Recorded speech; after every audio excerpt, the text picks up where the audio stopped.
तातायली कैरी बैरी झोगा नानभो गेला नाही का मामाच्या गावाला आखाजी करायला? जायसन पायदानी ना हो आपला आबा काय झालं? मामाना पट्ट्या पोरीचं लग्न होईये ना. तुला दिली का मामाने कधी पोरगी? मामाचा गण रावण्या करे आपला, पण मामी टायानी बसू दे ना. तातायली होती ना ती.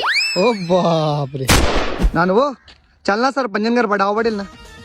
काय कमालल्या वाता कर ना दादा. म्हणी कोणती डाव आहे? ती डावणी रे भो दादा, पत्तासा डाव पडेल ना. तेच तर जस्ट 1 मिनिट पहिले उनू मी तडून. मग ही का काजी? आकाजी अरे दिवाळीपर्यंत कंगाल होईल दादा. म्हणा बाप. अरे नानभो काय विना सका बस ना. अरे वो ते आकाजीले ते गल्ली होते वाले डांगर लागस ना. हा ते डांगर तोडासाठी पाटे मैया मयेल होतो. मग काय विना? मग काय त्या मैयावालानी म्हणत डांगर तोडता का ना हो. अरे बापरे तुम्ही 10 काजी विचारे नानभो.